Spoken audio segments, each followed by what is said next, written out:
folks. I am absolutely fucking exhausted. Welcome in. Let me grab just,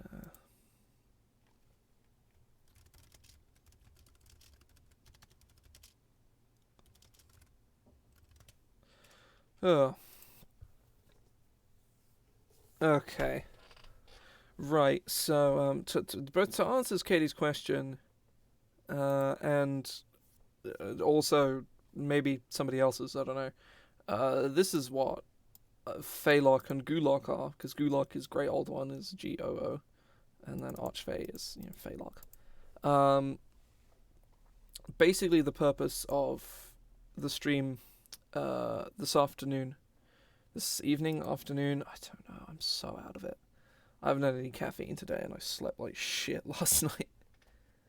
I have so much work to do, and I've done absolutely nothing today. It's a good time. It's a good time. Oh. The whole thing's been a pain in the ass. Ah well. Okay, let's get some music. Basically, the plan today is to take Archfey and Gulok and bring them sort of up to snuff with some of the other Warlock patrons, because these are very distinctly the worst Warlock patrons. Like, there are some ones that aren't particularly potent, like Fiend is not all that good. Let me just look at some of the others, but I know there's a handful of others that really aren't anything fantastic. Like Raven Queen, which is UA, is pretty bad. Undying is not very good. But like Archfey and Grey Old One especially is like almost a joke in just how awful it is. Like, it is sort of undeniably the worst one, and Fae is just really not very powerful. I'm not going to be touching their spell lists because I think they're mostly fine. Like, and honestly, whatever. Like, certainly the Fae one is actually quite good. You get greater invisibility, which is pretty good actually. The Fae one otherwise is actually kind of bad. Now looking at it now, because it doesn't really scale at all. But I don't want to touch it because it's just going to be busy work. Finding spells for like expanded spell lists is just very, very uninteresting. I did it for the Spirit of Hate Warlock stream, and that was deeply uninteresting and unenjoyable. Now I doesn't want to swap to... I just opened the Spirit of Hate to show people Spirit of Hate, but alas, does not do the thing.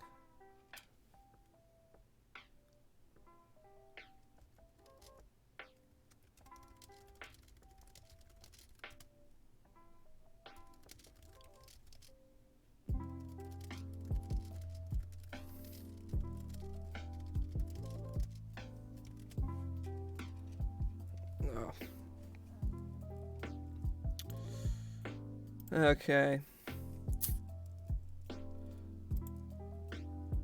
So, I think we're gonna start with Archfey, because I think Archfey is the least like egregiously shit of the two. Archfey is just not very good. Archfey starts with a feature called Fey Presence, so I'm gonna stick in here.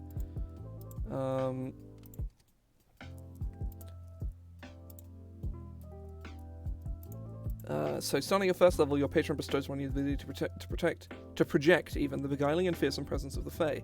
As an action, you can cause each creature in a 10-foot cube originating from you to make a wisdom saving throw against your Warlock spell save DC. Creature that fails, the creatures that fail their saving throw are all charmed or frightened by you, your choice till the end of your next turn. Conceptually, this is cool. It's not necessarily incredible, but it's interesting. But it's kind of bad. Mostly just because it's a full action for a 10-foot cube with no selective targets. And I think the ultimate key to making Warlock just work is just building it off of spell slots. because Warlocks start with 2, and by the end they get 4. It makes Warlocks feel like using their spell slots matters so much more than you would think. Oh no. I think with Warlock there's also the potential of just being able to do these things just like for free. I think having some kind of like out of combat ability I think also works.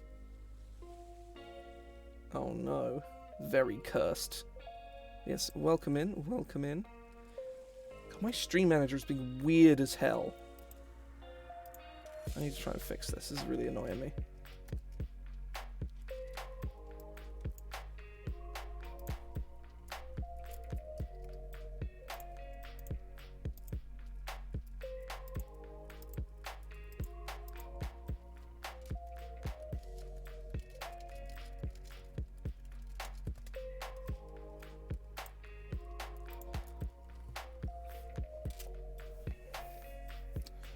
I think conceptually this ability is really interesting, but in oh god. Give me your Eldritch Spear. Oh no. Oh no. Oh no. Ooh woo, Eldritch Spear. Who will give me your Eldritch Spear? Yeah.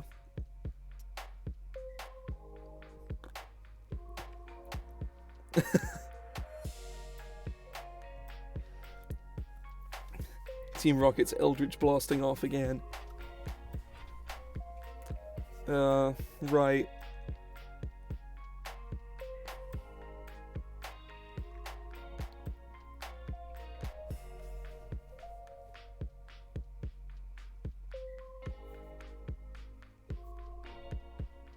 Oh, I know.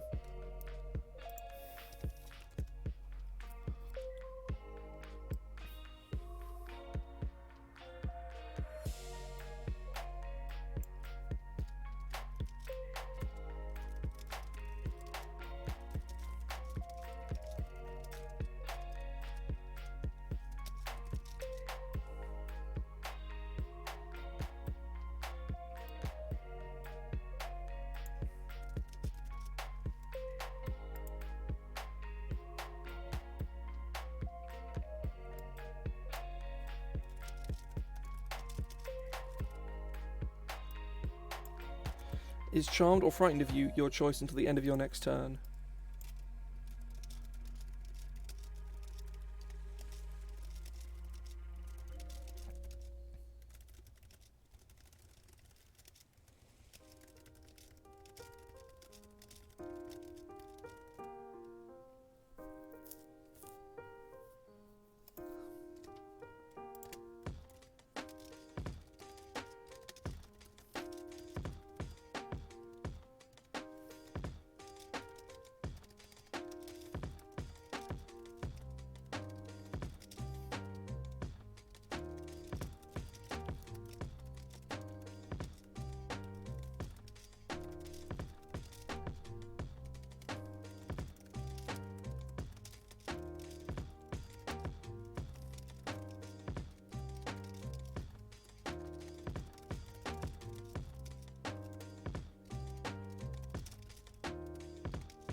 There.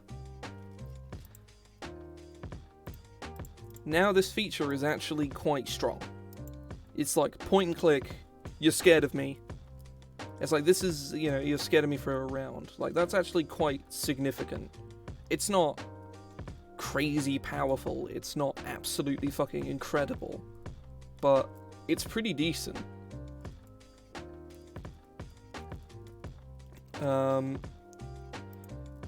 And I think very much the same issue is suffered by the 4th level feature, which is called Misty Escape. When you take damage, you can use your reaction, turn invisible, and teleport up to 60 feet to an occupied space you can see. You remain invisible until the start of your next turn or until you can't. So, there are a lot of issues here that make this feature kind of bad. First of all, you have to take damage for it to do anything.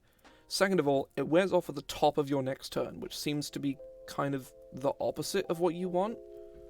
Like, yeah, it kind of helps you a little bit, but generally speaking, it's not that good. So, whenever a creature moves into a space within 5 feet of you, or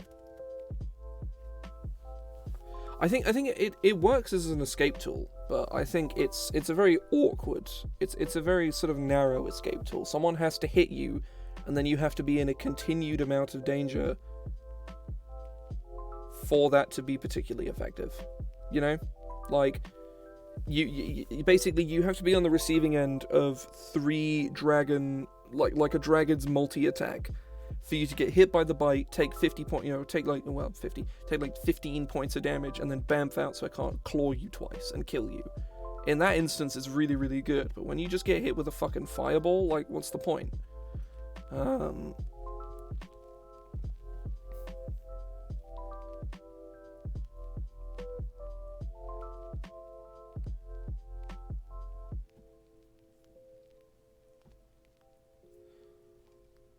Whenever a creature makes an attack roll against you, or forces you to make a saving throw against a spell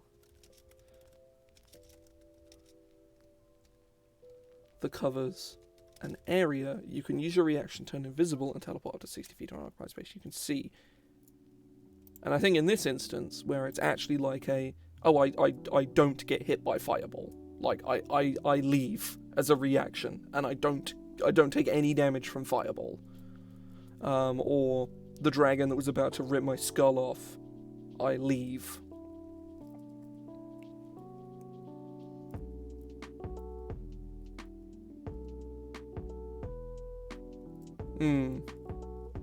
I think it definitely, like, it's not awful, but I think it's just very clunky in the way that it works. I don't think it's inherently bad, and maybe this new version is very, very strong, but for me personally, I think the original version is very, very clunky.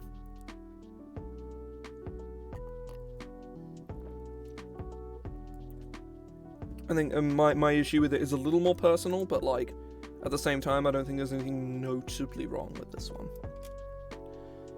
Now I'm going to have a read of this 10th level feature, because I don't think I've ever read it before. I don't know what it is.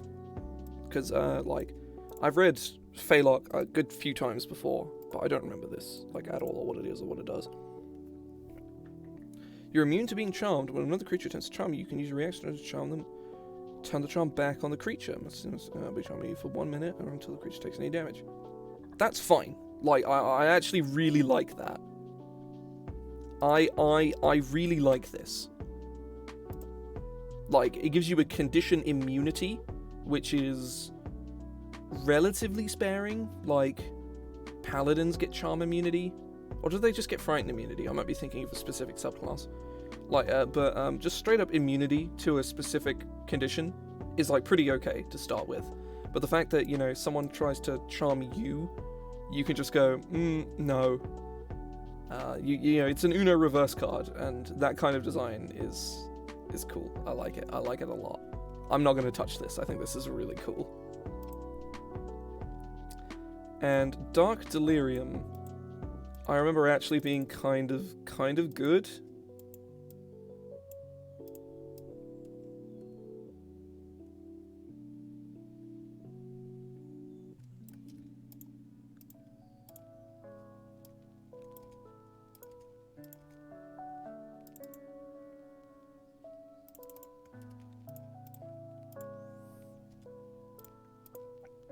Oh, whoops.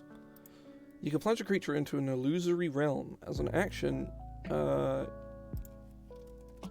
you may choose a creature that you can see within 60 feet of you.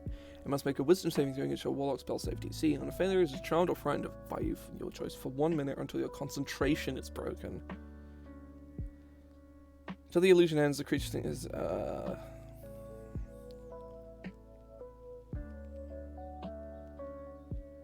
well, it's concentration until they get sort of blocked into the area, so I think that's okay.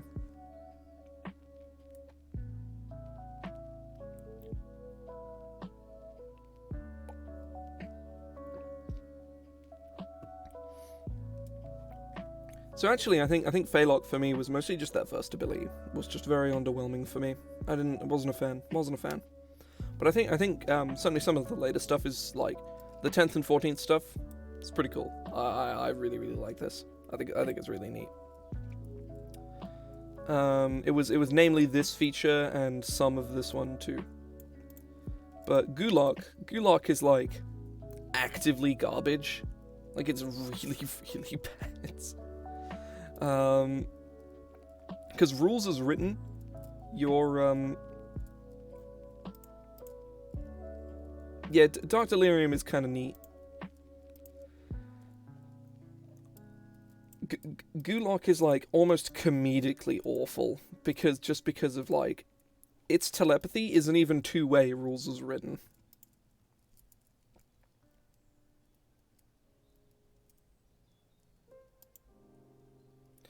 It repeats the rules for telepathy listed in the monster manual, and I don't think that's really necessary, given the... Let me just check like what the specific ruling on telepathy actually is, because I'm like 80% certain telepathy is just like a built-in mechanic in 5th edition.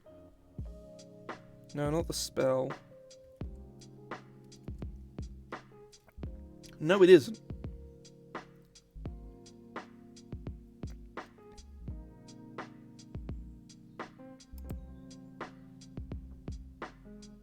Yeah, I think having Awakened Mind as a flavor feature is like... That's fine. But it shouldn't... The Great Old One should actually do something. Like,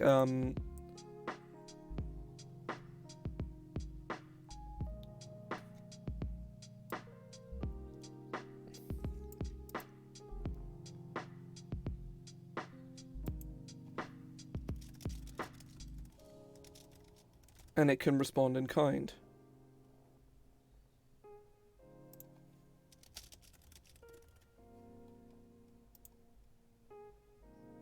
So, Awakened Mind. Yeah, it's listed specifically as a language in the monster manual. So yeah, here we go. Awakened Mind, you can now actually communicate back and forth with somebody. And also, you know, it's not going to be the only thing that Gulaks get. Because as a feature, it's just kind of fluff. Like, it has its uses, and there are moments where being telepathic is really, really good. But it's mostly not, like, that useful. Certainly not to overcome something like Hex Warrior and Hexblade's Curse. And the thing that Celestial Warlocks get, and all that shit. Like, there's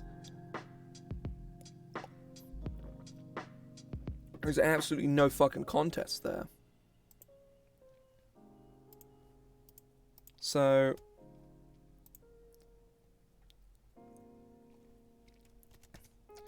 Also, at first level, so we're looking at, like, Great Old One. We're thinking of, like, an alien being from beyond the stars, right? So your patron is a mysterious entity whose nature is utterly foreign to the fabric of reality. It might come from the far realm, the space beyond reality, or it could be one of the elder gods only known in legends. Its motives are incomprehensible to mortals, and its knowledge so immense and ancient that even the great libraries pale in comparison to the vast secrets it holds.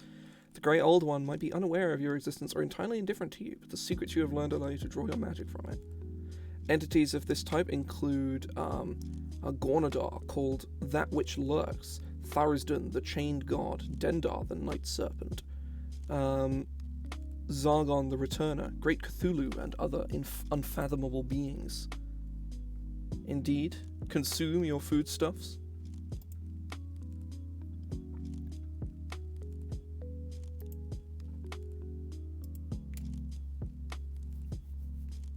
I think for me, I'm not 100% sure exactly how this is gonna go,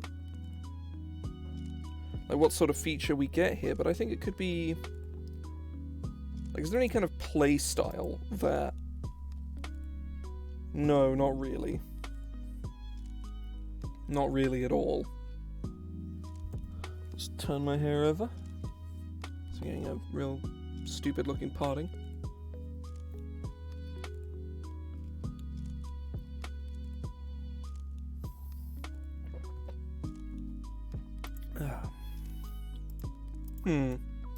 We'll come back to this. I think I'm gonna... First of all, I'm gonna go look at Entropic Ward, which, to my memory, is a giant pile of horse shit, so...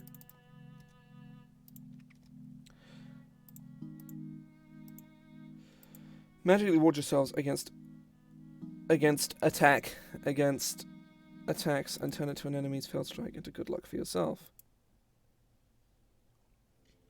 When a creature makes an attack roll against you, you can use your reaction to impose disadvantage on that roll.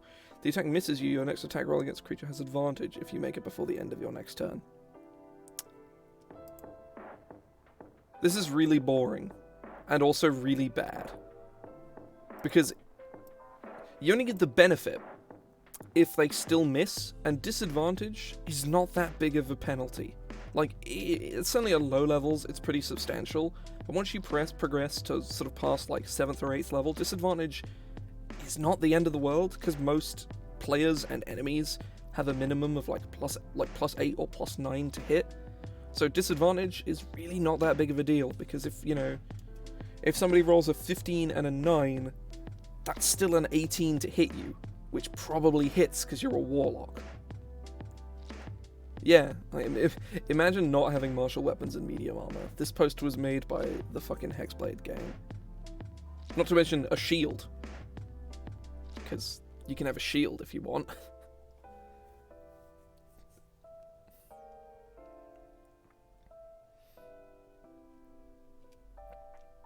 Once you use this feature, you can't use it again until you finish a short or long rest. So yeah, I believe I have a version of Entropic Ward, because I've touched on this subclass once before very, very lightly.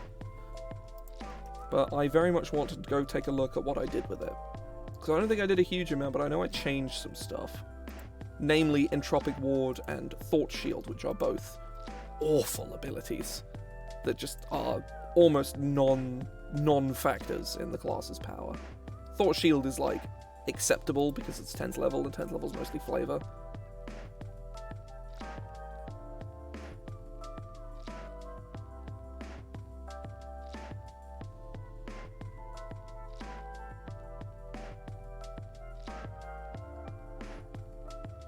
Oh, I changed it so it just forces the target to just miss you outright. So, when a creature makes an attack roll against you, you can use your reaction to cause that attack to miss as you invade Grey Old One.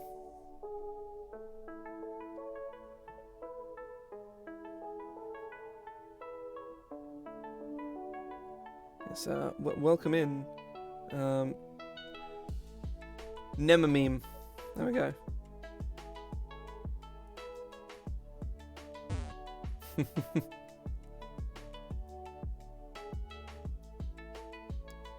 Thank you very much for the follow.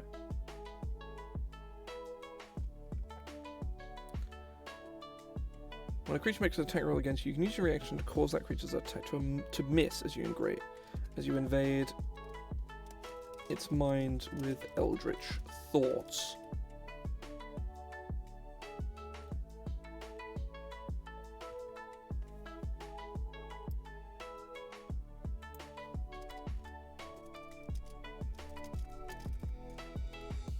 With an attack roll, you can use your reaction to cause that.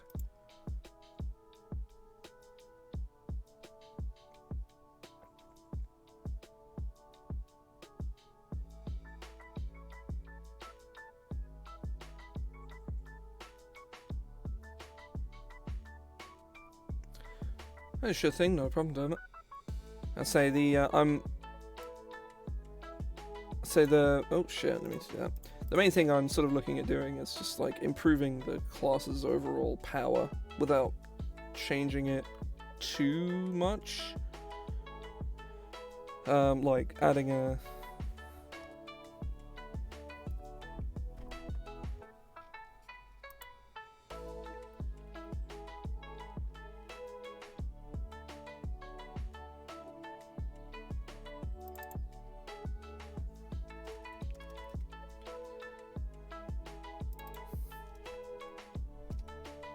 Let me check something.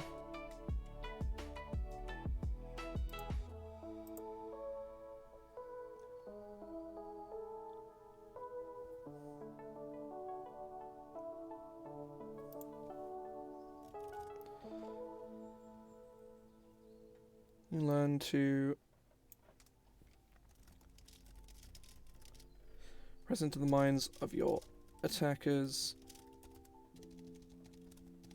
drowning their vision with dark noise.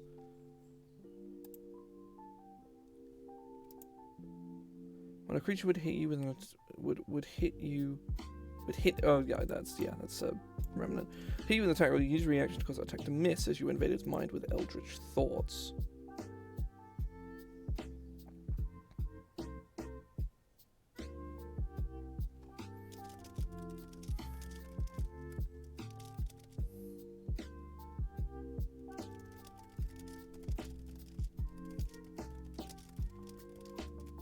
Against your Warlock spell save DC or suffer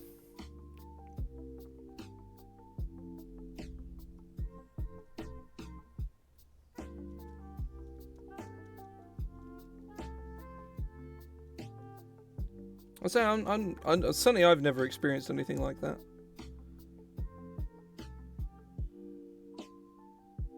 I think it's one of those things where I think it really depends on its application. In a combat setting, there's more or less nothing wrong with it. And certainly, as someone who has used it on several occasions, I've never had this issue. I have DM'd players and said, you know, the succubus or the naga has charmed you. Yep. Mind Flayer stun is dirty. It is a dirty piece of design. Conceptually, cool. In practice, does make me want to perform a sick backflip off of a high ledge into a hard concrete pavement. Nah, that's fine. Like, that's not an issue. It's more that they you know, do the Professor X, oh, I'm gonna touch my temples with my fingers and then shoot a fucking mind blast and stun the whole party and cause the barbarian to never get a turn for the rest of the fight.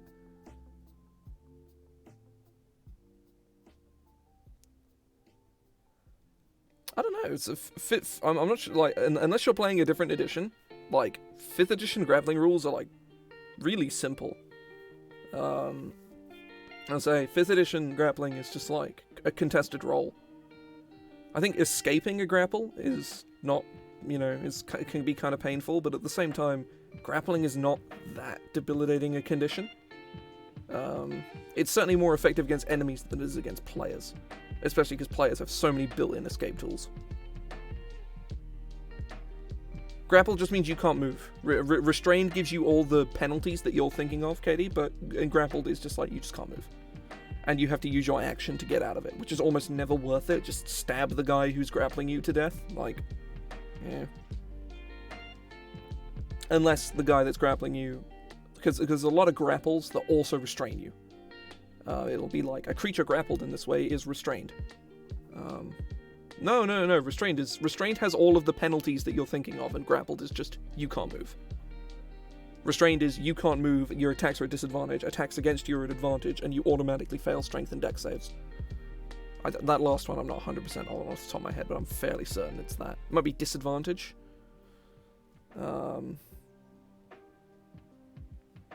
But yeah, but I think that's a case of I think a lot of that is a case of players and DMs.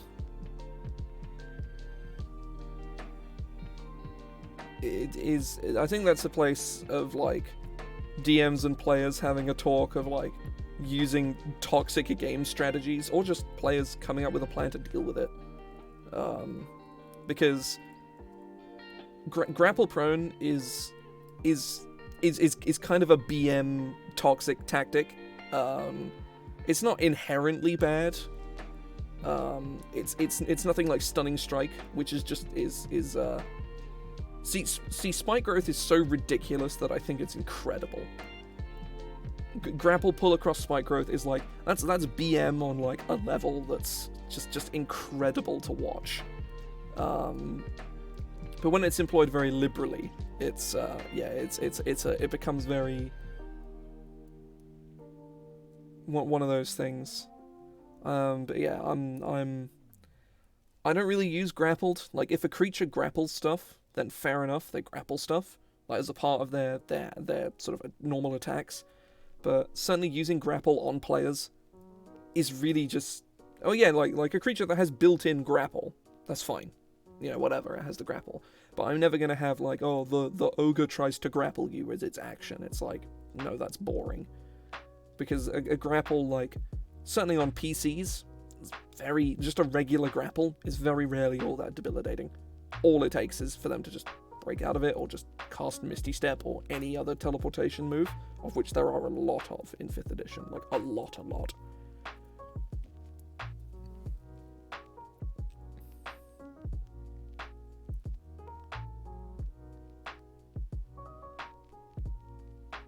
So you got like Misty Step, Thunder Step, Dimension Door, all that sort of stuff. Yeah.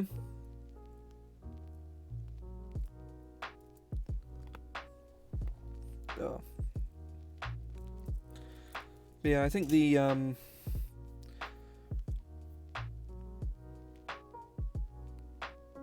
yeah. And using it on players is very ineffective, because players, any player who has like built a character, not even correctly, has just not built like, has not just like completely failed at making there's just like completely failed to make a functional character. They're gonna have some form of like escape. I think the only types of characters that really suffer from grapple are like warlocks that aren't good enough with that aren't conservative enough with their spell slots, or don't want to waste spell slots on stuff like Misty Step. Every other class will have either good enough stats to just resist the grapple outright, or some kind of teleportation tool to just leave the grapple, no questions asked. But yeah, I'll say my experience with grapple is pretty limited anyway, so, you know.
Oh, God.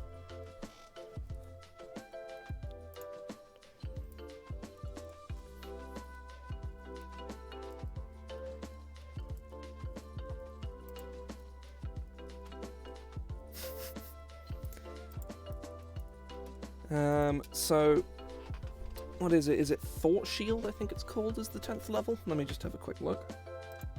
It is indeed.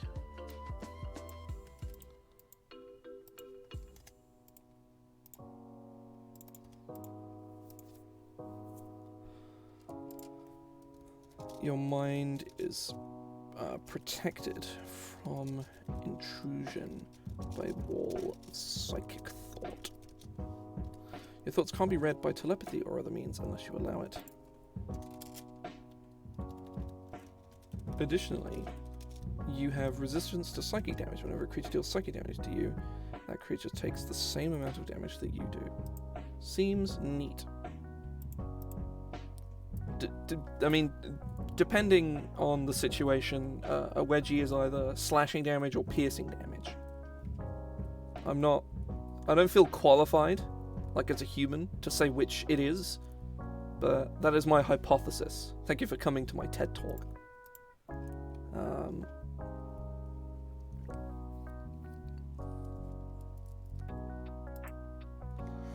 And I think, what is the final feature? It's Create Thrall.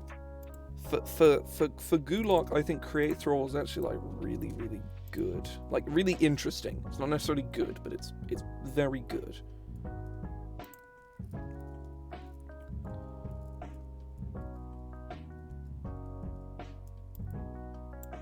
Oh, there's no limit. Oh, or until you use this feature again. Okay. That's psychic damage, emotional damage. Plus, you know, it's 1d4 slashing damage, or one point of slashing damage, but like 2d10 psychic damage.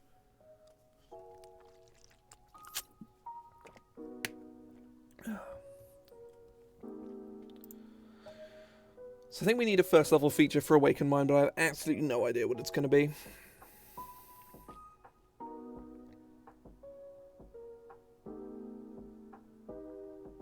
I think a Great Old One is very separate to psionics because it's like the mind of another creature. It's tangentially related, but I think it's very strictly not psionics. But I think there are versions of psionics that very much work well within the systems that they are within. But 5th edition thus far has completely failed to capture psionics in any meaningful fashion. Mystic was the closest that they've gotten, but Mystic was so broken that why would they ever do it? I think the big thing is that they're trying to capture everything that psionics has ever represented. The issue being that psionics is so old and so nebulous and has changed so much that psionics has represented everything over the course of its existence, which led to Mystic being the best class in the game because it was better than everyone at everything. As opposed to what it should have been was very specifically good at the one thing that Mystics are good at, which that wasn't really a one thing that they were good at. They could be better than anyone at anything. Even a very specially built, like constructed build for a specific purpose would get outshined. Monk again isn't really psionics, and Monk doesn't hold a candle to Mystic on power. Artificer's fine. Artificer is, I'm personally not a fan. I just don't really like the mechanics. I don't think it's the version of Artificer I would have wanted to have seen, but I don't intrinsically dislike it. I think there's cool ideas in Artificer, and I think they had a lot of potential to be interesting. Just kind of wasn't in the end. There was just a lot of it that just was like, eh. Oh yeah, like Artificers are very strong. I'm just like, on a mechanical basis, I'm not really a fan.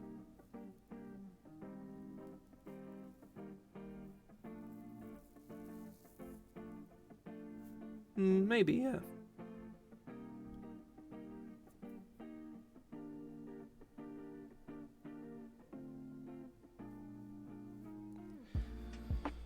First level Great Old One feature. Genuinely, I'm kind of at a loss as to what to do with this. I'm thinking maybe, like... Yeah. I mean, they're trying. They're still trying, and it's like there's a sorcerer subclass that's actually really kind of cool, but it's basically just Great Old One sorcerer. Like, it doesn't really have much to do with psionics at all. I think that there are ways for psionics to work, and I can tell you now that the way psionics should not work, it should not have its own pseudo spell not spell system. It shouldn't be a full caster, because then it's just a wizard but better, and it shouldn't represent every aspect of the game. Tentacle wizard.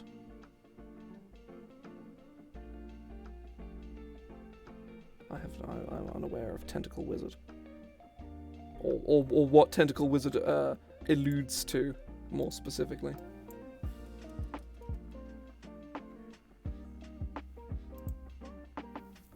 Oh, right, yes. Aberrant Mind. Aberrant Heart, or something like that. Let me look at Sorcerer real quick. What is it called? Aberrant Mind, yeah. Yeah, you become sort of like part Aboleth, kind of. That's fair. I say it seems neat. I like the 18th level feature. It's pretty cool.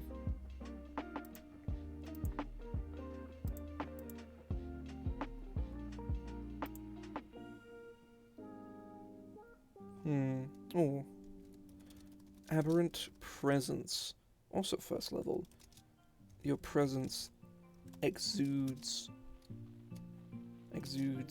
the power of your patron in all its strange eldritch forms.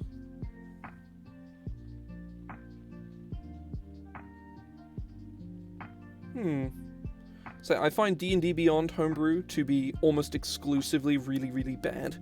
But I'll say D&D Beyond is kind of the modern D&D wiki for me, in that like basically all the homebrew on there is almost cartoonishly awful, but there are some great ideas on there from what I've seen, and there probably is some hidden gems of actually good stuff. Certainly a lot of points of inspiration for me have come from the DM's Guild. Not the DM's Guild, the D&D wiki. It just sort of this constructed amalgam of this sort of abominable monster of a website for homebrew. But I'll say that there's not really a place now where like actual good homebrew really exists, because even like Unearthed Arcana is pretty bad now. It's mostly just people chasing trends and posting a couple spells, and no one's really making full classes anymore. There's a handful, I think, like Kibble's Tasty is still doing stuff, and his stuff is okay. Big fan of his Warlock. The rest of it is a bit but like his Warlord even, his Warlord is really good. I say a lot of the good creators from like Unearthed Arcana.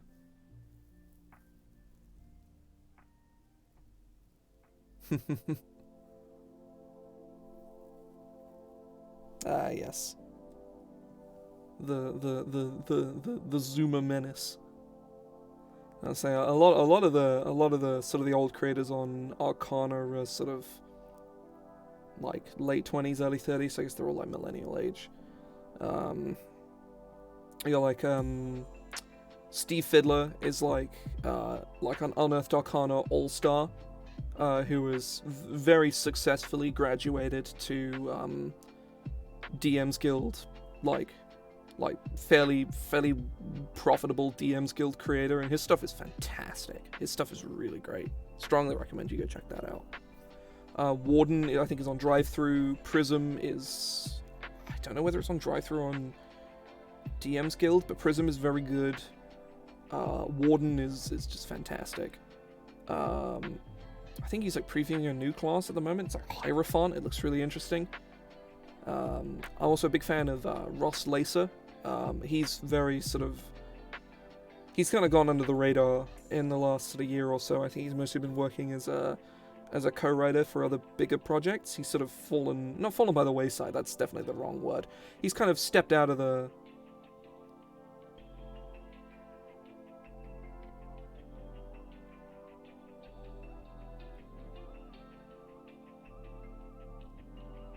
I don't know about using it to start a marketing cult. I think it's just Bloodhunter did really well, and then did really, really well again. I'd say a lot of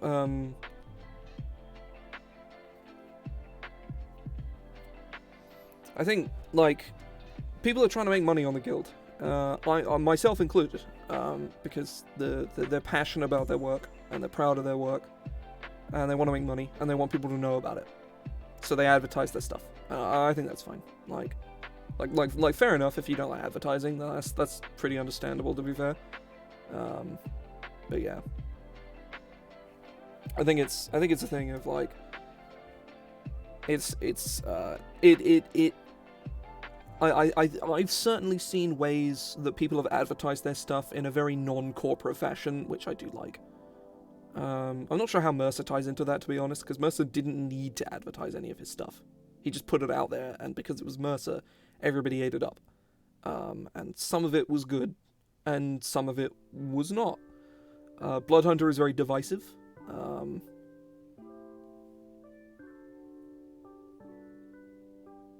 Yeah. I think, personally, I think when it's advertising, when the advertising comes from within, and it's people advertising their own things, I don't think it's that bad. You know, certainly, like,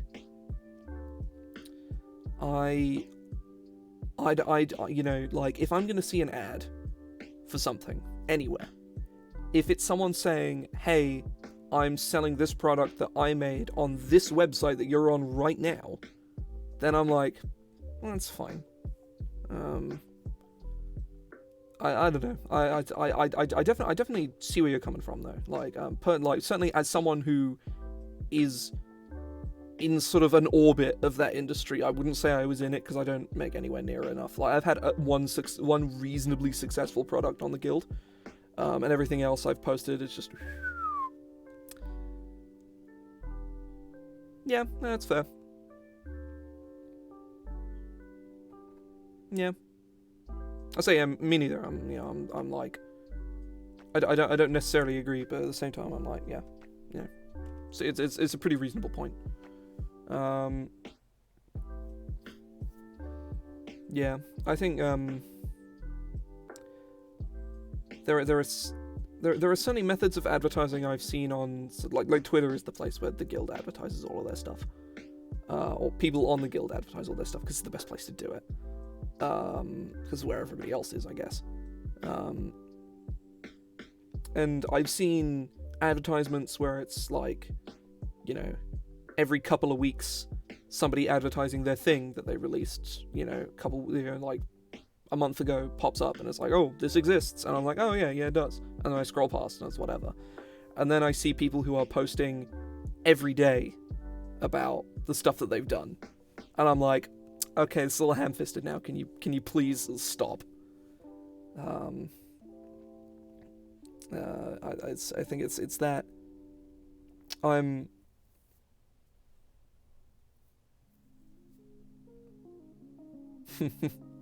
I think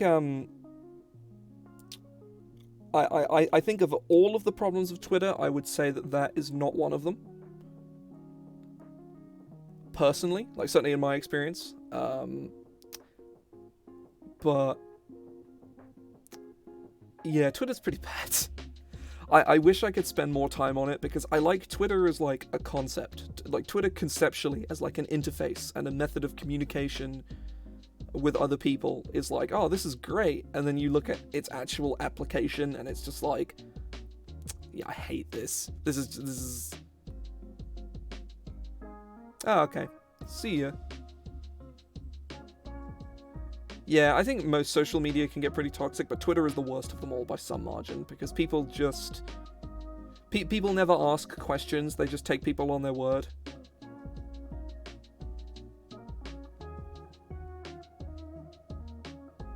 Yeah.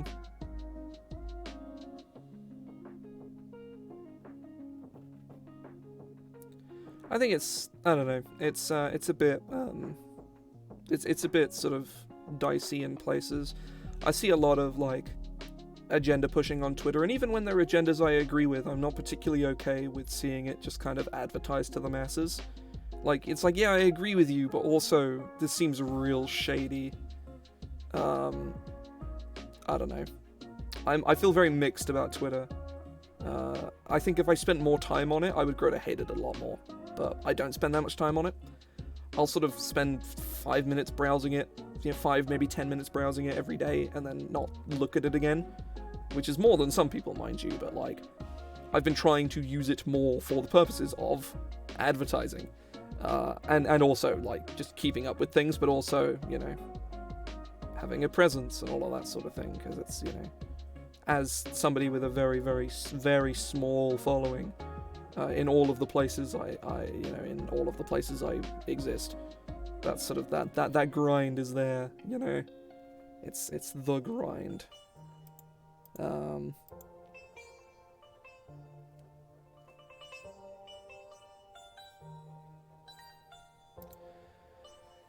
Yeah, I think that's kind of inevitable, and I think that there is a way that it's going to be fixed, and I think as bad as Twitter is not the worst of the worst that it could be. Ah, yes. I mean, let's just be honest. Like, shitty Twitter memes, the modern hieroglyphics. Like, I guess this image, this gif of a dancing baby represents something. I don't fucking know. Yeah, I think Twitter is not the worst that it can be, and I think that's the reason I don't like Twitter that much. Or I don't hate Twitter so much, because I think Twitter is has the capacity to not be a giant steaming pile of shit. Even though it mostly is, I think there is a world where Twitter is so much worse than it is, or something even worse than Twitter exists, which is why I don't so much have an issue with it. Because being young enough to have not experienced really anything else, I ain't got a point of reference, have I? Like, I think it's more about looking at it like that everything has its ups and downs. Communication has eroded in many, many ways, but it has gotten infinitely better in every other way. Like, I'm saying, you've sort of made mention that you're sort of notably older than me, which is fair enough. But like, I don't know, sort of like in the 90s, say, you couldn't have a strong friendship with somebody in Australia. That just doesn't happen. You just couldn't do that. You could occasionally have a phone call with them. You could send them a letter. That's probably not particularly 90s. And even in like the early 2000s, you get stuff like MSN and shit like that, which I was almost around for. I was around as MSN was sort of fading out. Oh, of course, yes. I'm saying that like the internet was very niche and not very widespread. Whereas now it's I can communicate, or anyone more specifically can communicate with anybody anywhere whenever they want. Like there's no hoops to jump through. There's no like bullshit. There's no you press 3 buttons and you're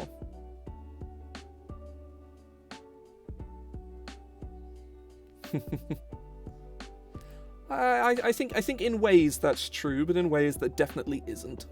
There are ways that can be super elitist and shitty, and ways that it can just be nice and charming. I think there's I'm a very checks and balances, devil's advocate kind of person, which is largely very unhelpful most of the time. But I think it's very much I don't know.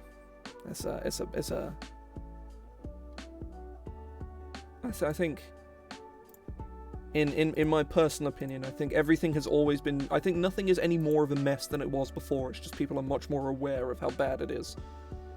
Like, obviously there's no fucking data to back that up, but I wouldn't wager everything I had, but I'd wager a small pot of money on the fact that the world was just as awful and shitty a place in 1989 as it is today, and it will be in 20 years.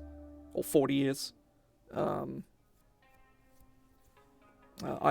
may be wrong, but I think there's no real way for anyone to tell whether I'm wrong or right, because anyone who tells me I'm right is probably just as biased as I am, and anybody who tells me I'm wrong is biased in the exact opposite way.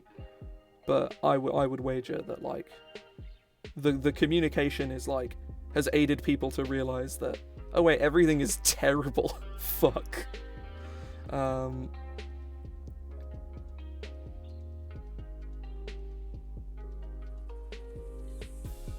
Yeah. I'll say it's I think it's there are certainly ways in which it's worse, but there's also ways in which it's better, which is why I'm talking about, like, that kind of checks and balances thing, where I think no matter what sort of point of history you're in, there are things about it that are just objectively better and objectively worse than they are now. And with the exception of, like, you know, oh yeah, in the 1500s or whatever year, you just, you know, you get a cut on your hand, you just die. Like, yeah, that's probably just objectively worse. But sort of in the last, say, 100 years, I don't know. It probably isn't the I don't think it's a particularly hot take or a necessarily correct take by any means, but it's certainly the take I like to have because it helps me sleep, quite frankly. But yeah, no, I say I'm very. Well, that's a bad example, but you know what I mean. You know what I mean.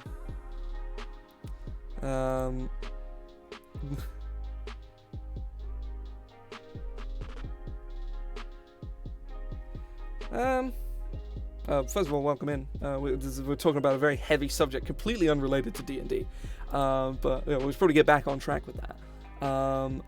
But I think, for starters, a patron is not necessarily evil. Generally they are, because that often makes the most interesting plot points, like, generally.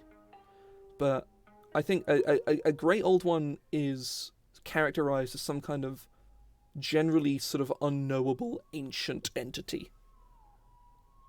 It's sort of, I think, Great Old Ones are like, it's Cthulhu. Like, that's the theming, that's sort of the concept, I suppose. And I'm mostly just going through and buffing up the base class, or the base subclass, because it's pretty bad. In base, it's like it's pretty awful.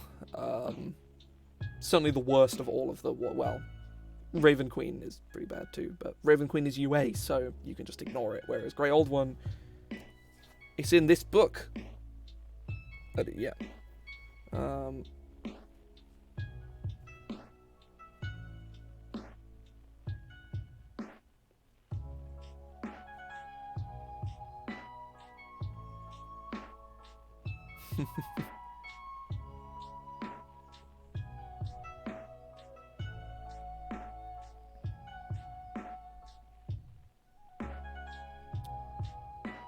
I mean, I'm not sure. It seems very specific.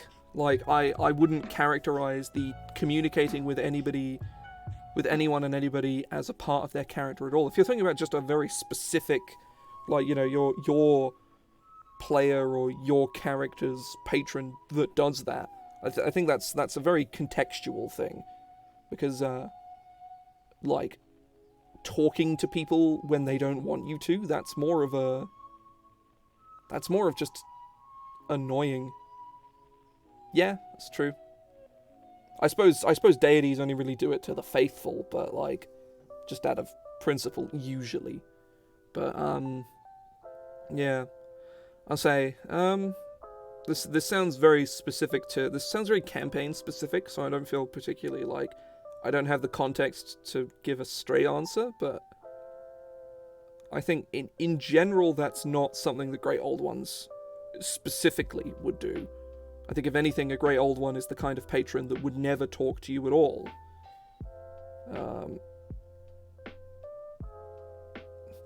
Yeah.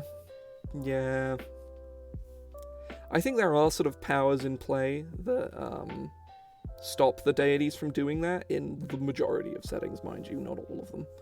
Certainly in something like I think Exandria, you know, regardless of people's opinions on Mercer, like as a DM, I personally really like him.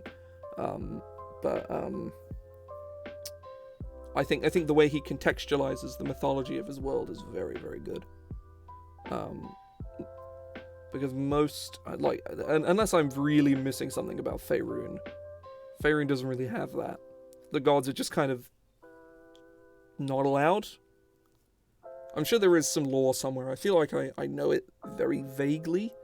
Some kind of commandment from Ao the Overdeity or something like that, but it seems very nebulous.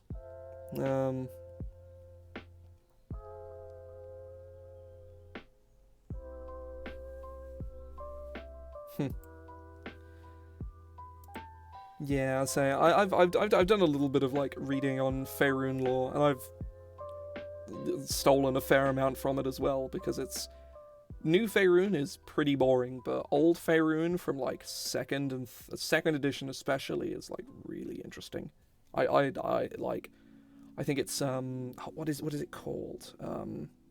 The floating cities, the Netheril. Netheril is awesome. That's sort of like very sort of, I don't know what sort of decade really fits this at all. Maybe like 80s, I don't know, of sort of fantasy settings being inexplicably very cyberpunk very sci-fi at the same time. And I really like that aesthetic. I think it's, I know Magic the Gathering had a really lengthy stint of it as well, and I really like that too.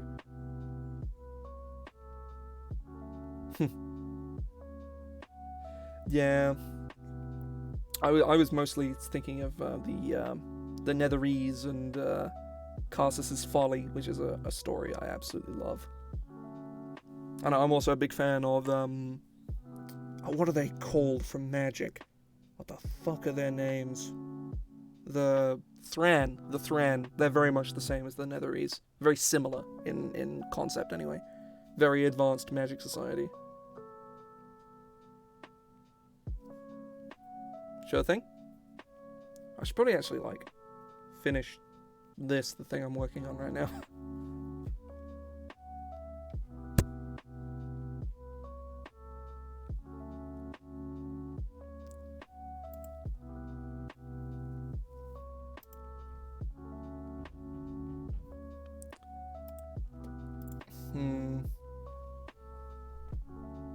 So I'm thinking like an aberrant presence sort of exude. Oh, we're at 690 viewers. Nice. Fucking nice.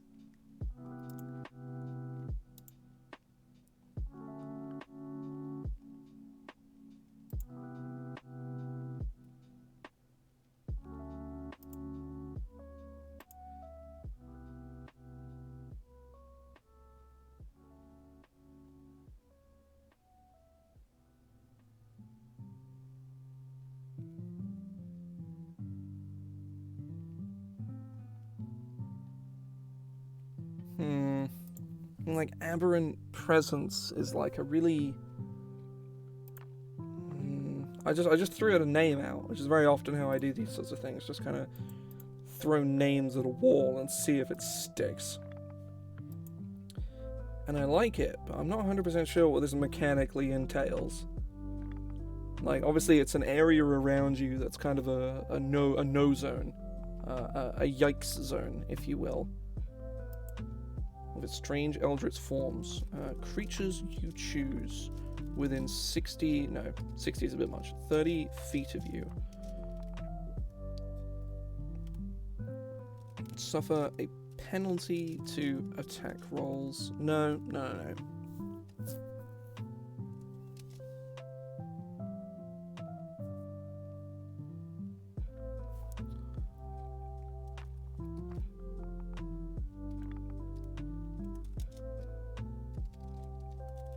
Whenever a creature within 30 feet of you suffers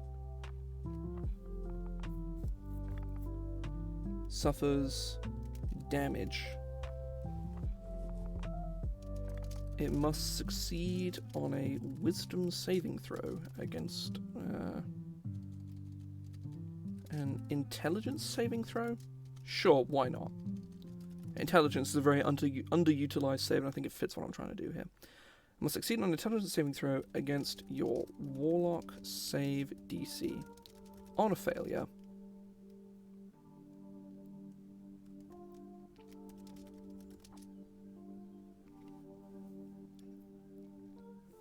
suffers an additional 1d4 psychic damage. Once creature has suffered damage in this way, it cannot do so again until start of your next turn. The damage dealt by this feature increases as you gain Warlock levels, increasing by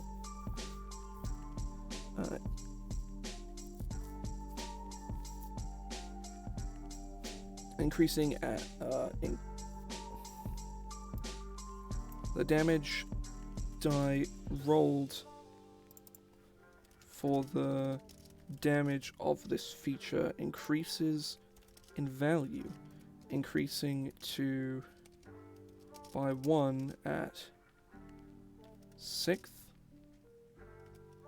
1d6, 10th,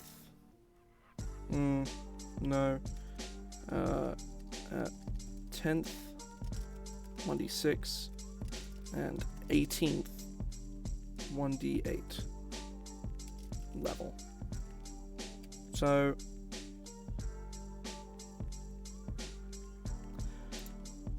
I think this entails a lot of power, actually. Like, this brings a lot to the table. Like, it's an area around you, and every time a creature takes damage in that area, every single time.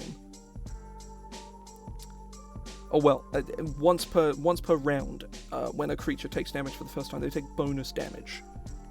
And on paper, that sounds pretty shit. It's like 1d4 damage, but it's a 30-foot radius around. I think it should be lower, actually, but I don't want to disenfranchise ranged warlocks that are going to be using Eldritch Blast and standing pretty far away. Wanted to at least be able to sort of dip in and out of these kind of ranges.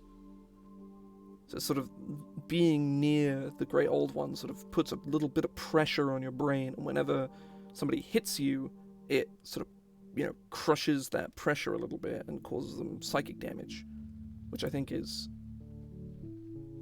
I think that's pretty interesting. I quite like that.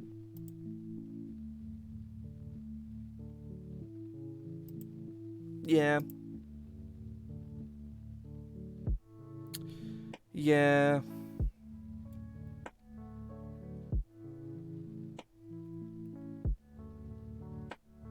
Oh, once oh,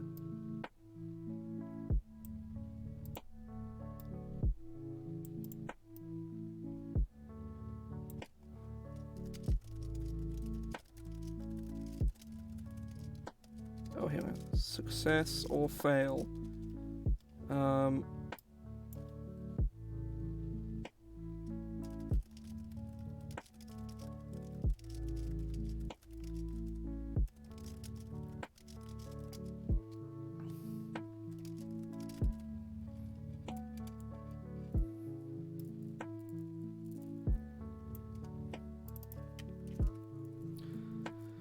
Let me have a quick look at Hexblade's Curse and get sort of a feel for it.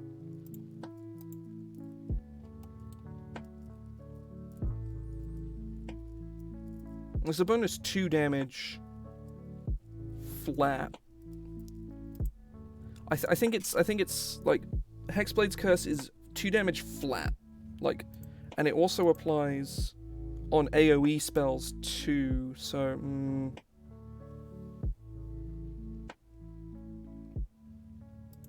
okay, here we go. Actually, here we go. Once a creature has made a saving throw against this feature, you cannot force that creature to make a saving throw again until the start of your next turn.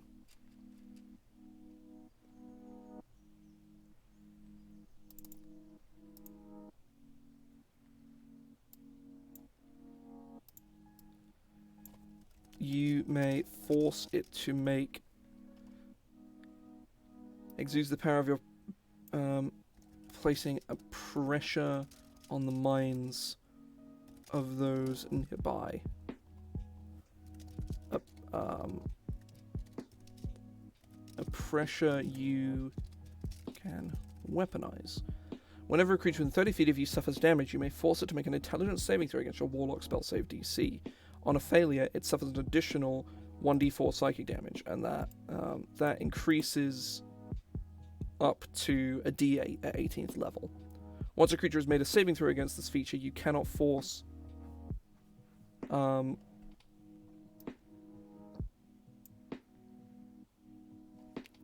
any other creature to make that saving. You cannot force a creature to make that saving throw again until so it's once per round. So it's one creature per round. So even if you do piss all on your turn, the fighter comes up and bonks somebody, you can put that dice on there, which is, I think, substantially more within line of Hexblade's Curse. Because Hexblade's Curse has a bunch of other bullshit strapped onto it.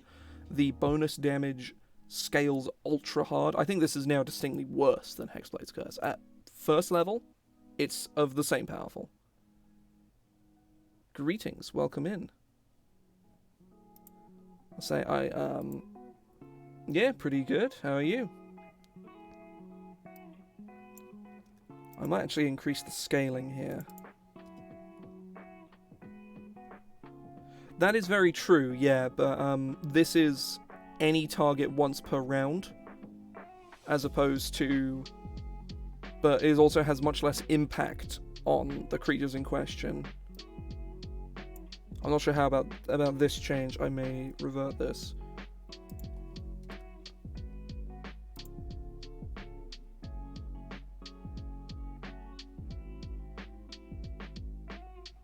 Oh yeah, I'd forgot about Inktober. I haven't actually seen any Inktober stuff. I say I'm not within the art world by any means, but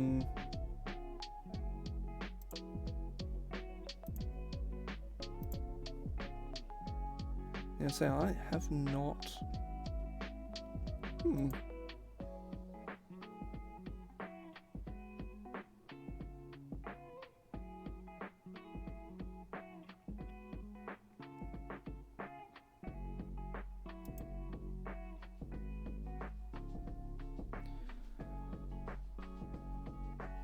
Yes, I believe I'm going to take a quick break here. I'm going to go grab some food. I will be probably back in about 10 minutes or so.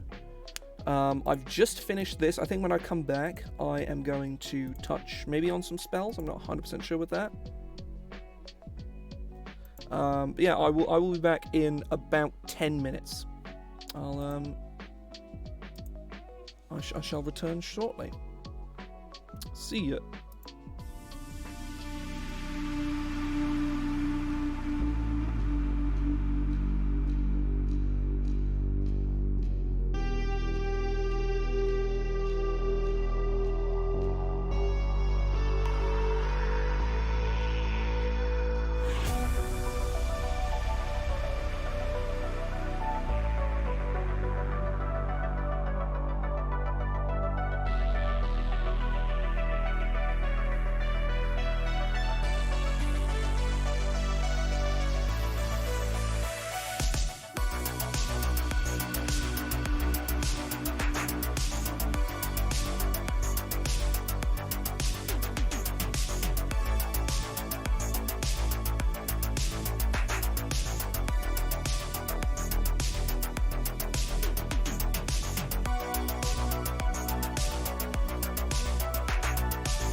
Hey, folks, I'm back.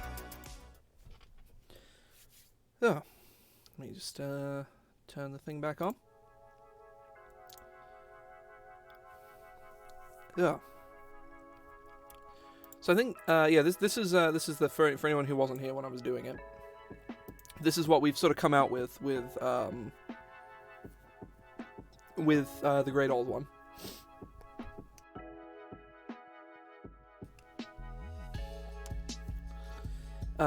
Is Aberrant Presence. Once per round, you can, when somebody takes damage, you can have them take extra damage. At lower levels, it's slightly better than Hexblade's Curse, just damage-wise, but that's not the reason Hexblade's Curse is nuts. Or Hexblade's Curse itself is actually fine, but whatever.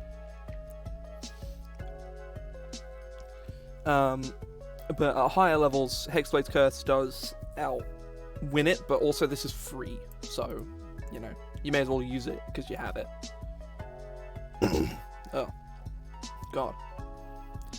But yeah, I think that is a mission success here. I think Archfey required a lot less work than I thought it did. I think that was like done within like 20 minutes. And then Great Old One took a little bit more work, because this ability was real bad.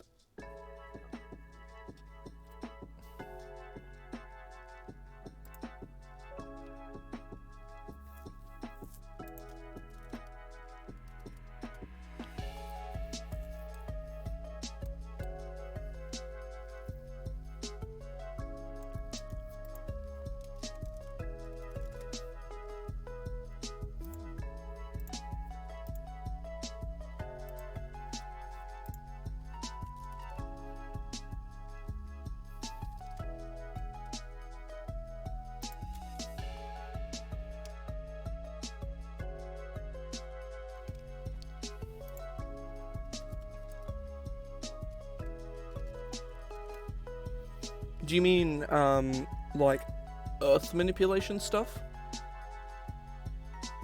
Or am I confusing the words?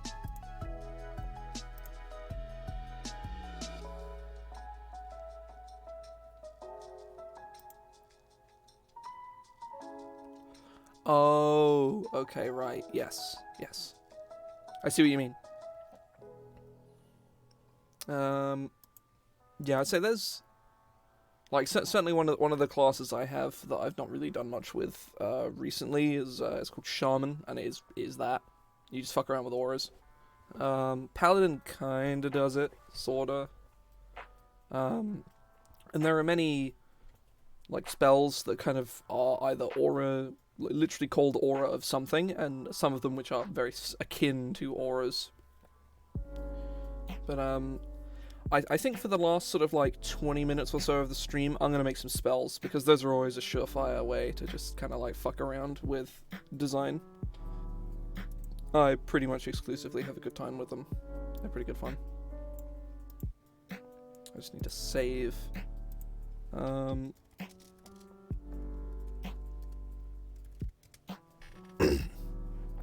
actually save this Word document, yep. It's a good thing Word has backups.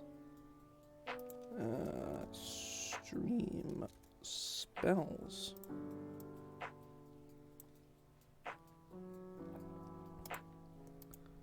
Ooh, is it gonna do it? See, I have a second Word document open, but it doesn't like it. I'm gonna have to fix it. Give me a second.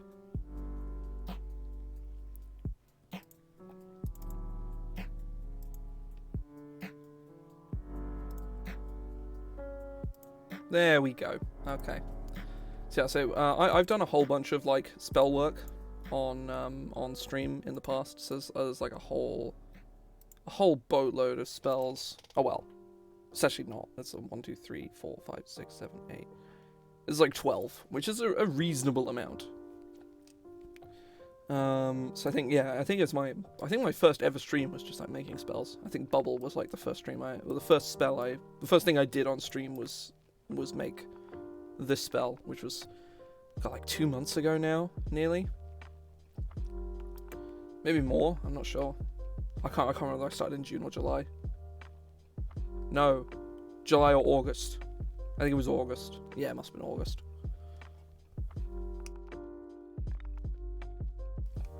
Oh. My stream cough has returned.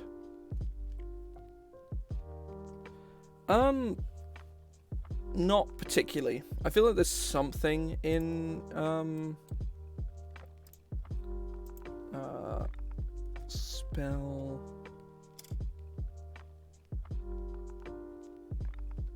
One second. Just looking through a list of rules.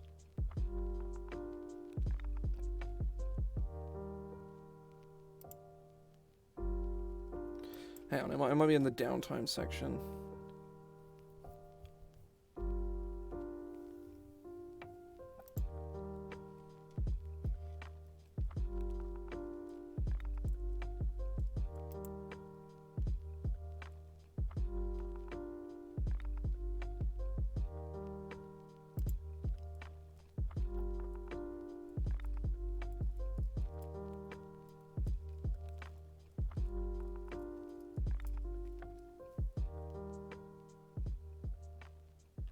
No, there isn't. I just double checked. I thought it was a downtime activity that could be very easily retooled into spellcrafting, but no.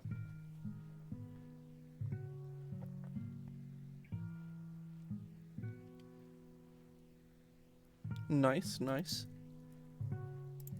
Oh.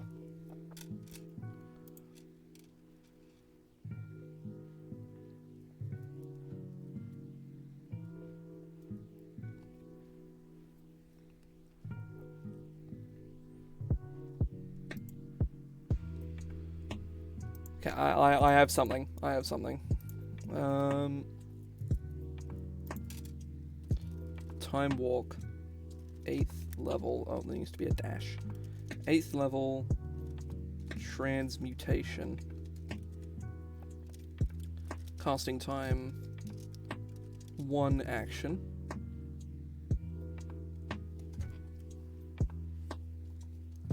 Range.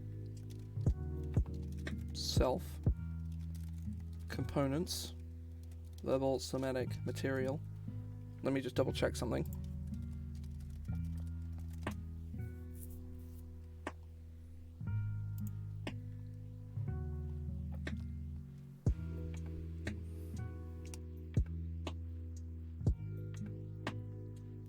Yeah.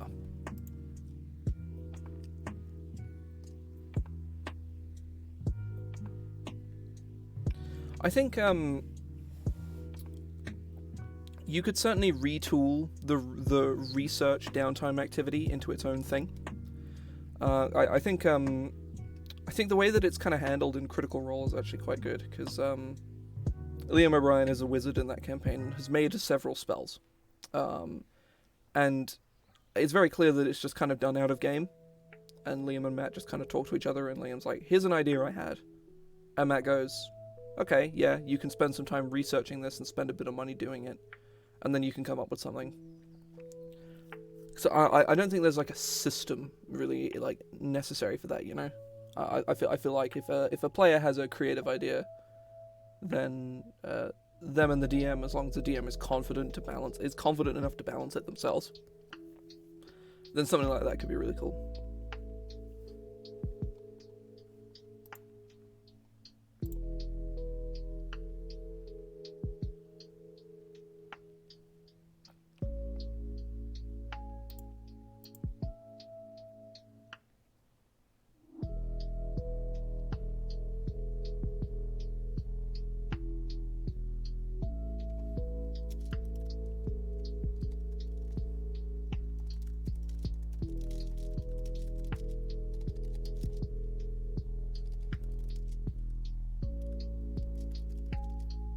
Rib cones, rib bones, each from 2.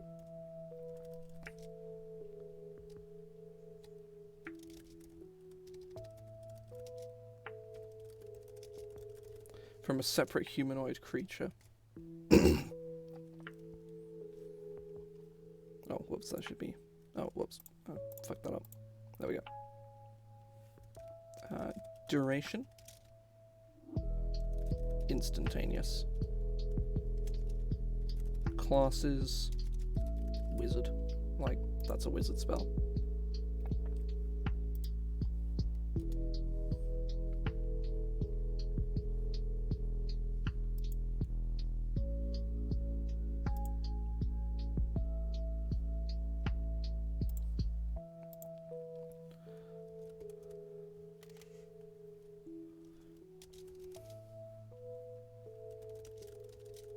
You wind time around yourself.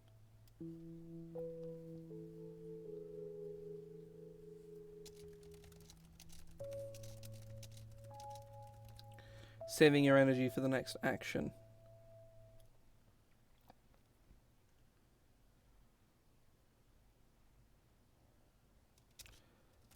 You gain an additional turn immediately after this one.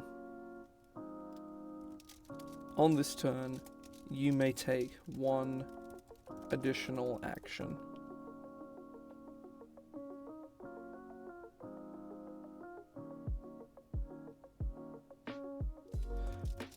As well as any movement, bonus actions, or reactions you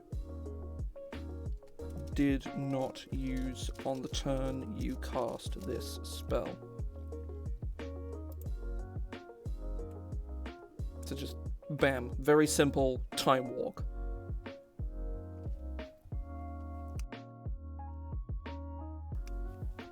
It's the kind of spell that a wizard is going to look at and go like, this looks really cool, and then they're going to try and toy with it and tinker with it and find some weird ways to break it.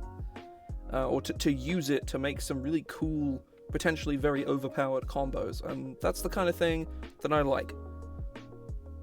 It encourages player creativity, and if it ends up being nuts because of that, then so be it. It's an 8th level spell. I think that can be excused, you know?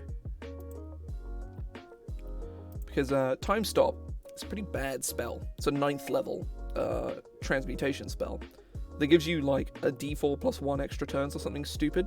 I think it's like a d6 or d8 maybe, I don't know. It gives you several additional turns. But the moment you try to do anything to somebody, you immediately lose all those turns. And it sucks.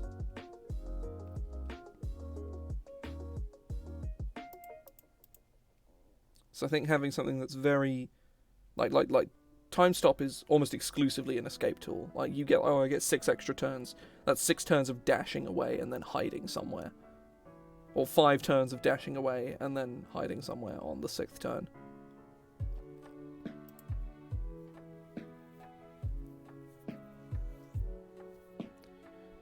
Or using most of that time to, like, run away and start casting Teleportation Circle and leaving.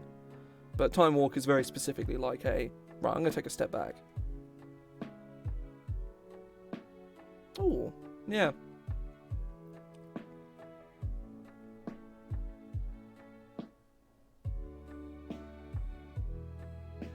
So you get some crunchy buffs.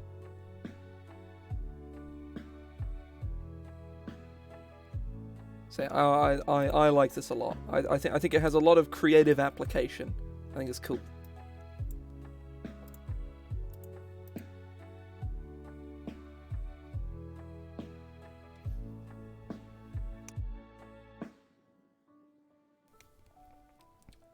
I'll probably make one other spell. I'm not 100% sure what I want to do, but I kind of want to make another spell.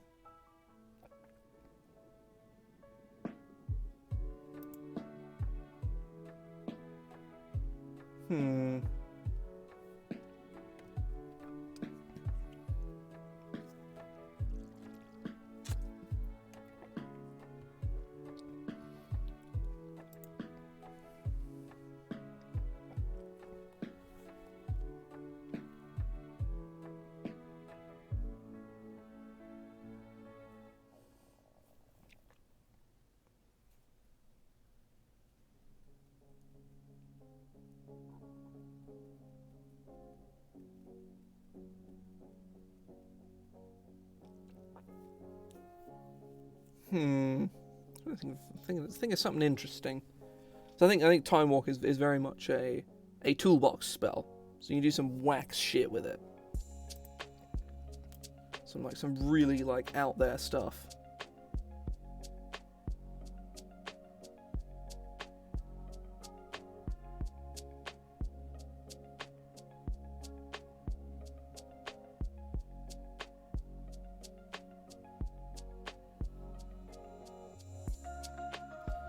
Ray of Stupidity.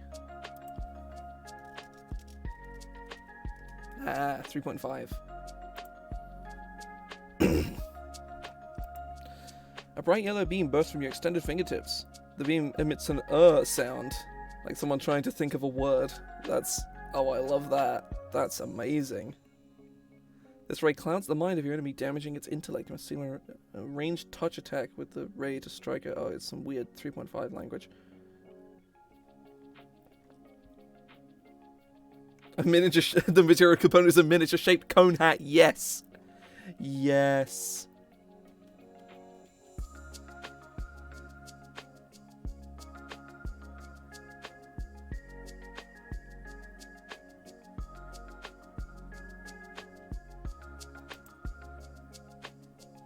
Oh, I love that so much. Tiny dance cap. Oh, that's incredible. I don't think an AoE version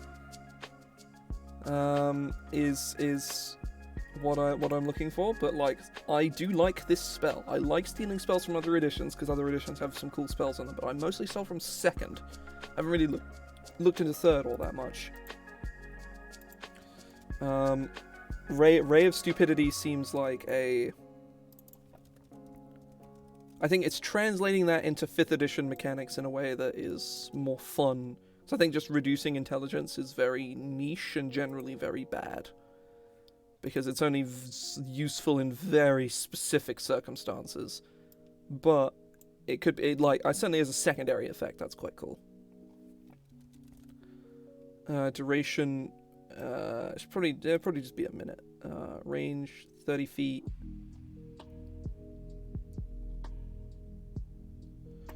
VSM. A small cone, a piece of parchment shaped into a cone. So it's a little more subtle, so that, you know, people have to kind of think about it, like, wait, and then they come to the realization of what it's actually meant to be. Oh, I put it on the wrong one, didn't I? The amount of times I've done that is ridiculous.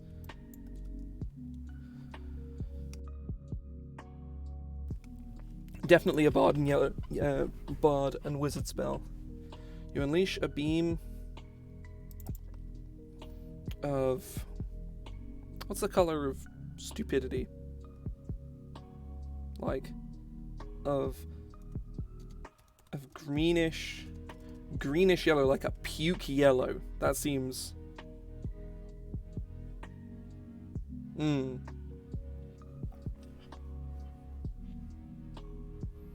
unleash a beam of greenish yellow energy.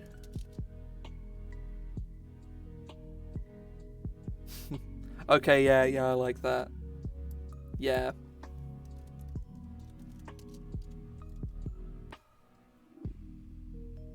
That's cool, that's cool.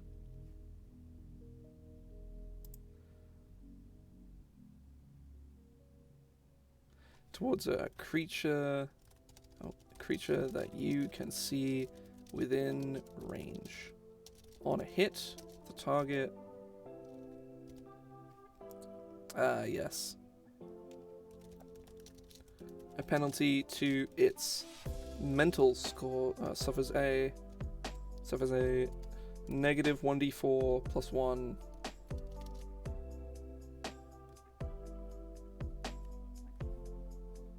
Penalty to its mental scores, intelligence, wisdom, and charisma.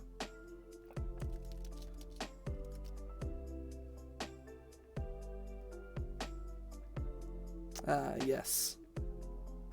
Corporate bureaucracy beam. Sign here. Equal to 1d4 plus 1. This spell cannot reduce a creature cannot reduce an ability score below 3. Below 3. Like, follow, and yes. Like, comment, and subscribe. Oh, and click the bell for notifications on every future upload. And this video is sponsored by Raid Shadow Legends.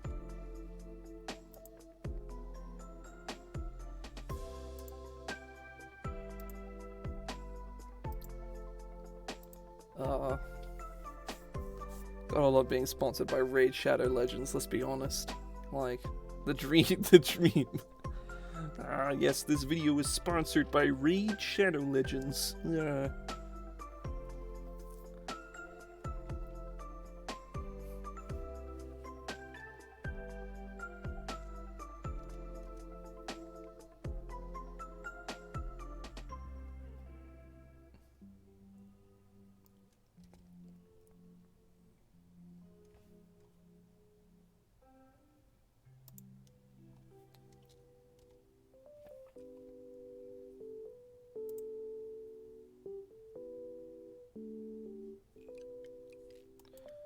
What is this, Dermot? What have you... Why is this a thing? Why has this been funded? Why has this been funded, like, 50 times over? Okay, it's a novelty ice tray. Oh, this...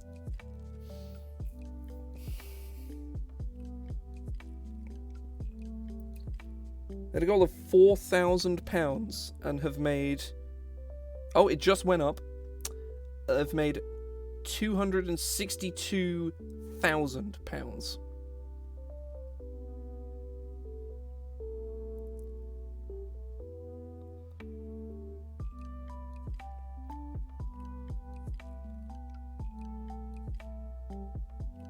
Okay, right, they're molds. They're molds.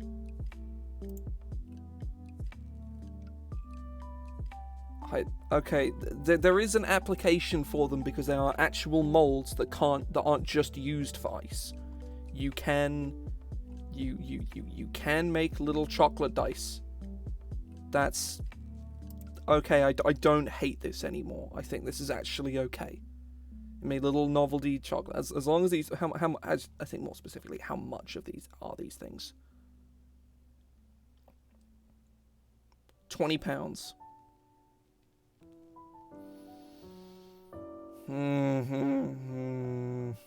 I don't.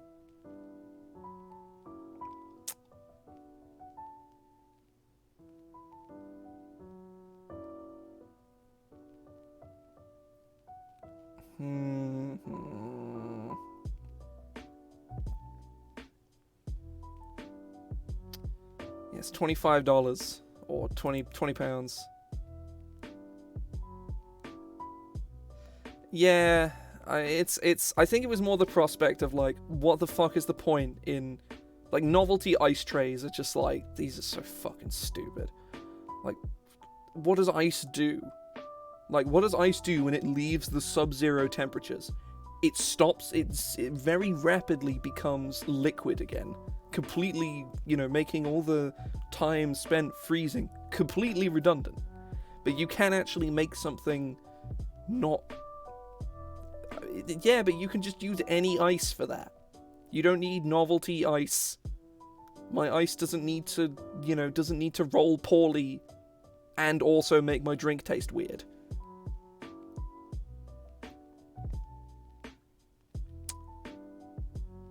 No, because they'd melt immediately. Like, the novelty would wear off the moment they start shriveling away into nothing. They have application, because they're not just ice molds. You can use them for chocolate or... Yeah, I'd say, that is, real application there. Ah, yes.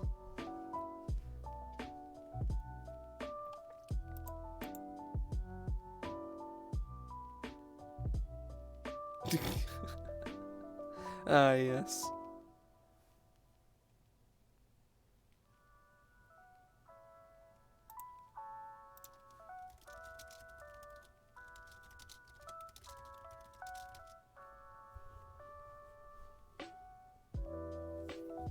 Ray of Stupidity should definitely be a 4th level enchantment spell.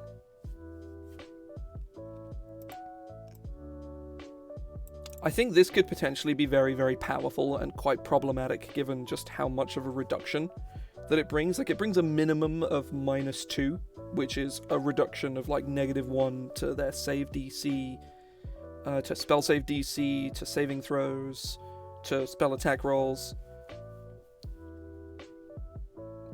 Yeah, but I think if you're only doing damage to 1, then it's just too niche. It suffers the same problem of being just as powerful, but it's much more niche. I want there to be a repeatable save to get over it, but I don't want it to be con, and it can't be any of the mental scores because they've been reduced. I think there's just I think we can drop this. I think a creature.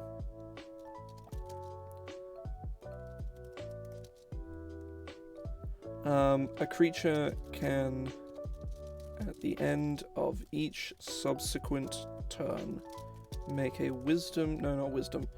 a Constitution saving throw.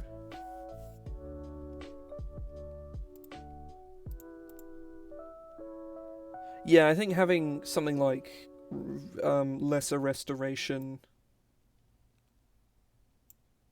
I think this should definitely hang on. Concentration up to a minute.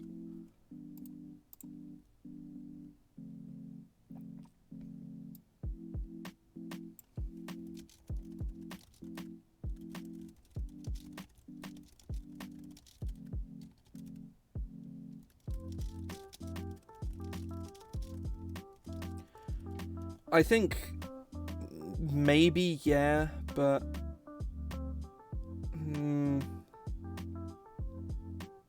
yeah, maybe.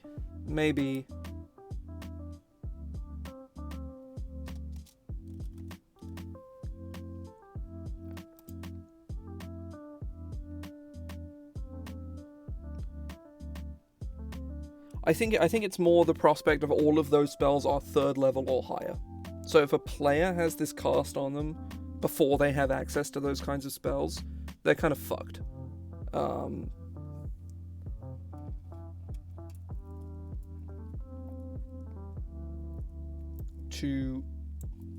To 1 mental score you choose. To 1 of its mental scores that you choose, intelligence, wisdom, and charisma for the duration. So we drop this down to 2nd level, I think.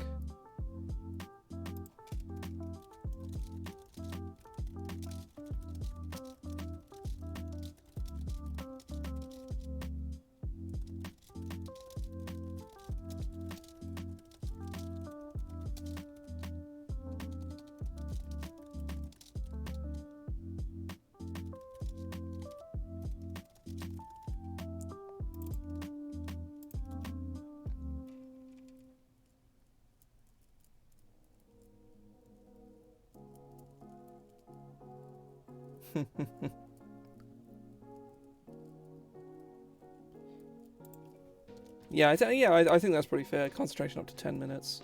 Or concentration up to an hour.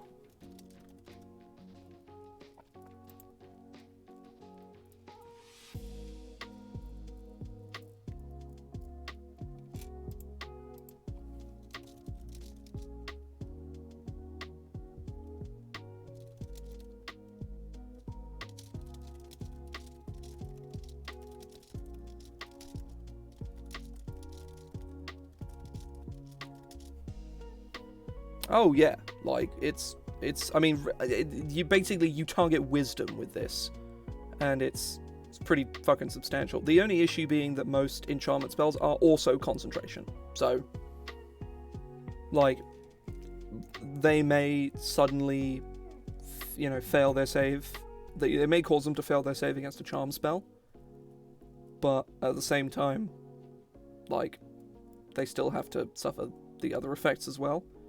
I think the best application for this spell is I'm thinking like the spell just ends. Like, oh, it's definitely worth it, yeah. But I think the spell being good, I think is probably a good thing. Like, because there's no real way to make this spell is either quite good or really, really bad. And I think I'd much rather have it in a position where it's pretty good than just suck or be unfun. Because this is certainly going to be unfun to play against as a player, but that's why it's quite easy to get rid of. Because most enemies don't have access to shit like, and that wouldn't really make a difference. Like, you would get them on your side, but like, oh well, sorta would. You would need 2 turns and 2 different spells. I suppose you may instead choose.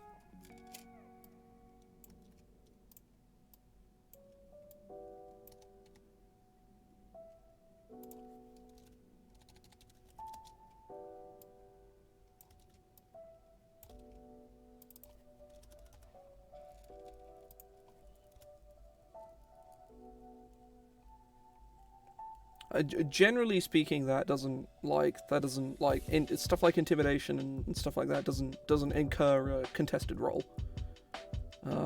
Intimidation, like most skill checks, are just like DCs.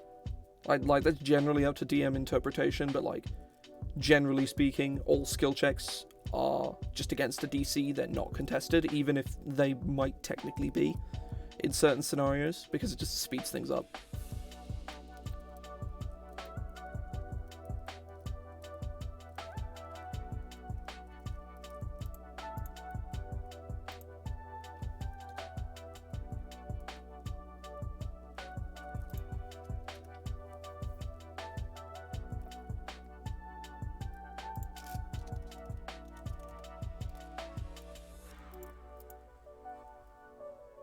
Yeah, I quite like this. I think this has a very defined and quite powerful application.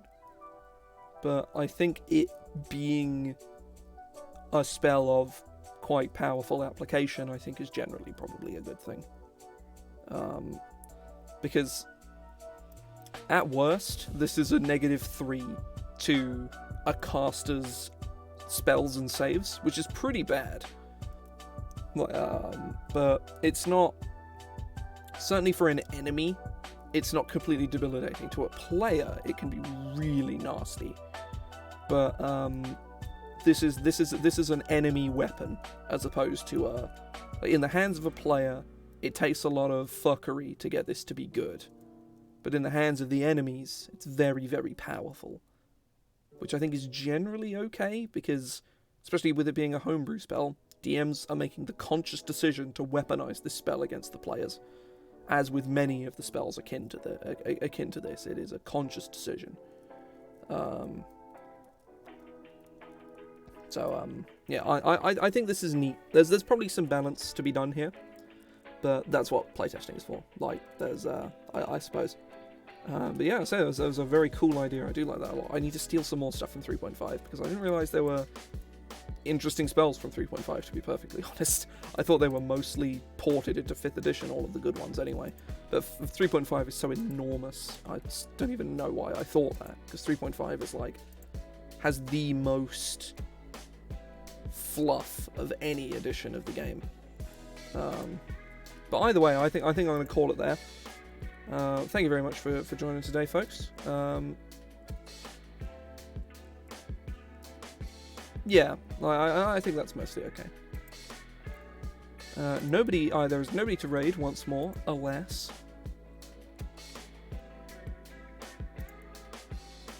Yeah, nobody's live.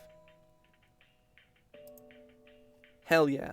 Hell yeah. I mean, to be fair, Snow Boots is the kind of thing, it's like, if you were to take Snow Boots' effect and pack it in with a bunch of other abilities and put it in a spell, there's an idea. Boots. Just a spell called Boots, which you can have Snow Boots, Swamp Boots,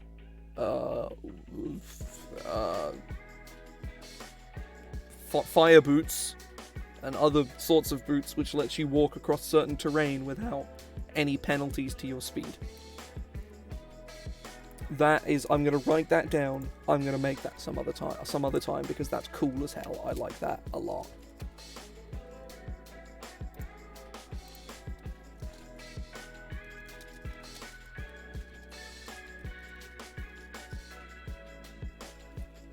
Yeah, quite possibly.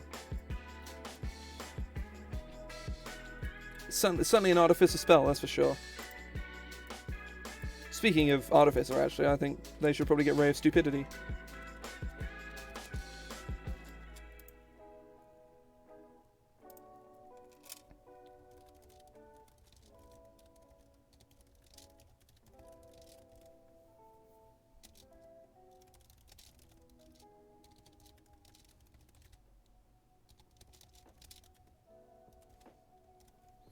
But either way, I'm going to get going now.